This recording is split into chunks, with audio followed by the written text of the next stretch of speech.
It's Monday, the 15th of May, 2023. Welcome to the Fast Five by Fear and Greed, where we give you the top 5 business stories you need to know in just 5 minutes. I'm Michael Thompson, and good morning, Sean Aylmer. Good morning, Michael. Sean, 5 stories, 5 minutes. Let's jump straight into story number 1 because it's a big one. China says substantial progress has been made on stabilising trade ties with Australia. This was during high-level ministerial talks, and now Beijing wants to work towards more positive results. That all sounds reasonably promising. But there are conditions, Michael. Beijing wants improved investment access in key areas, including critical minerals, and wants Australia's support to gain entry into the Trans-Pacific Trade Partnership, according to a report in The Australian. Trade Minister Don Farrell returned from a 2-day trip to China without any concessions on the $20 billion worth of trade bans against Australian exports, but said he was encouraged at the positive direction of negotiations. Now, after he got home, the Chinese Commerce Ministry put out a statement. It said Beijing will work with Australia on resolving the nation's trade disputes. And I quote, "The Chinese side is willing to work with the Australian side to jointly expand more areas of cooperation and hopes that the Australian side can provide a good business environment and treat Chinese companies and products fairly and justly." So is it fair to say then, Sean, that there's kind of no breakthrough, but things are heading in the right direction? Yes, Minister Farrell asked his Chinese counterpart Huang Wentao to visit his Clare Valley vineyard, so clearly the two trade ministers are getting along. China's Commerce Ministry said the meeting sent an important signal for the improvement of Australia-China relations and also heralded the stable development of bilateral economic and trade cooperation. Now, China imposed tariffs on Australian exports, barley, beef, wine, lobster, coal, etc. in 2020 after the Morrison government called for an inquiry into the origins of COVID-19. Prime Minister Anthony Albanese is expected to head to Beijing later in the year to celebrate 50 years since Gough Whitlam visited the country. I'd imagine both governments would like to be able to announce something about then. I just love the fact that our trade minister just happens to have a vineyard. I know. At his disposal that he can use for diplomacy. It's great. It is great. It's cool. Now, story number 2, Sean, there was another strong weekend of auction clearance rates with the preliminary number coming in at 74.4%. That's 2 weeks now in a row over 70%. Sure is. Last week's 75.1% was the highest since February 2022.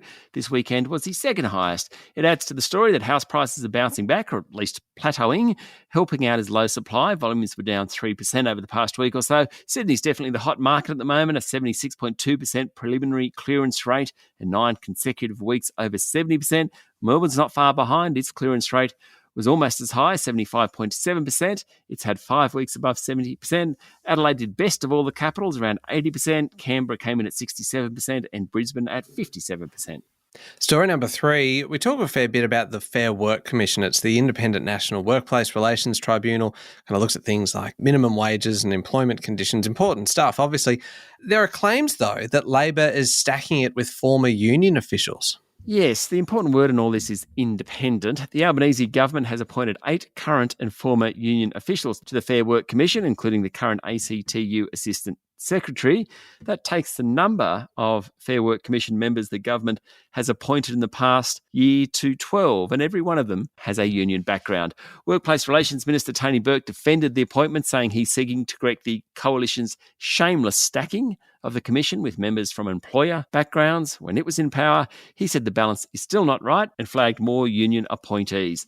Just don't know where the definition of independent comes in some of this, Michael. Yeah. Story number 4, Sean. Nearly 40% of people no longer carry a wallet. Apparently using smartwatches and mobile phones as payment means. Now, I'm one of those 40%, but the problem is that it just makes you entirely dependent on your phone battery, and if your phone dies, you're in a bit of trouble. Yes, that's true.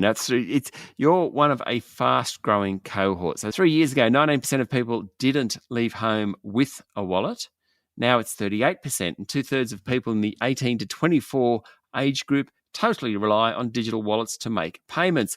At the other end of the spectrum, only 1 in 10 Australians over the age of 65 report leaving their wallets at home. Figures come from the Australian Bankers Association. It says 70% of Australians haven't visited a bank in the past month, and only 3% have visited a branch 3 or more times in the past month. By far the most popular way to check account balances and pay a bill is via mobile banking apps nowadays, although there's still about 1/3 of the population that uses internet banking. All right, on to the last one. Story number 5. How about this for a good Aussie success story, Sean? Char Grill Charlie's Chicken Shop, which began with just one single outlet in Sydney's beachside suburb of Coogee way back in 1989, has now been bought by private equity giant PAG Asia Capital.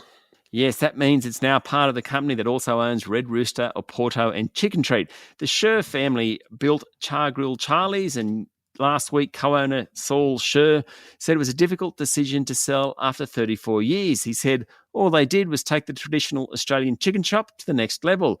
For those who don't know, Char Grill Charlie's, it specialises in chickens, roasted vegetables and salads, cracking chips as well, I'd like to add. Operates mostly in Sydney, but also has stores in Melbourne, employs about 500 people. Good on them. You sound like you're very familiar with those chips, Sean. Very familiar. All right, there we go. The top 5 business stories in 5 minutes. Thank you, Sean. Thank you, Michael. It's Monday, the 15th of May, 2023. Remember to hit follow on the podcast. If 5 minutes isn't enough, you can find our longer daily show called Fear and Greed wherever you listen to podcasts. And that comes with a bunch of interviews and things. Today's interview is a fantastic one for investors, all about kind of investing in the AI space. I'm Michael Thompson, and that was the Fast 5 by Fear and Greed. Have a great day.